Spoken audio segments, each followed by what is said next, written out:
in the quiet town of Hollow Ridge, nestled deep in the Appalachian Mountains. A weathered shop stood on the edge of the woods. The sign above the door read, "Times Curiosities." The owner, an elderly man named Mr. Hargrove, was rarely seen outside his store. He was known for his peculiar collection of antique clocks, strange trinkets, and whispered secrets that seemed to follow anyone who ventured inside. Emma, a restless young woman on a cross-country road trip to escape her mundane life, stumbled upon the shop late one afternoon. The sky was painted with the amber hues of sunset, and a peculiar pull seemed to draw her in. The moment she stepped inside, a chill ran down her spine. The air smelled of aged wood and something faintly metallic. Rows of clocks lined the walls, each ticking at a slightly different rhythm. A grandfather clock in the corner chimed softly, though the hands were stuck at 12. Mr. Hargrove appeared from the shadows, his glasses glinting in the dim light. "Welcome," he said, his voice a blend of gravel and honey. "Looking for something particular?" Quote. Emma shook her head, her eyes darting from one oddity to another. Her gaze settled on a small, unassuming pocket watch displayed under a glass dome. Its face shimmered faintly, as if caught between reality and dream. "That one," she said, pointing to it. "Ah," Mr. Hargrove murmured, lifting the dome carefully. "This is no ordinary timepiece. It's said to grant a single wish. But beware, it comes with a price." Emma chuckled. "Isn't that always the story? How much?" Quote. Mr. Hargrove's expression darkened. "You don't buy this with money. You pay with belief. If you truly think it will work, then it's yours."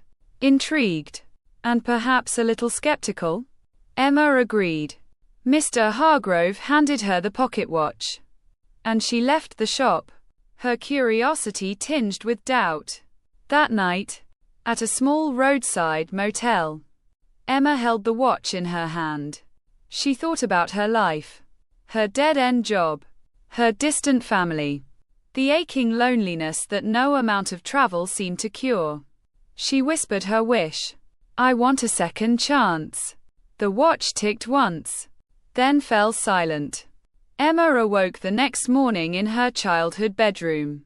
Her posters were on the wall, her stuffed animals neatly arranged on the bed. A faint smell of pancakes wafted from downstairs.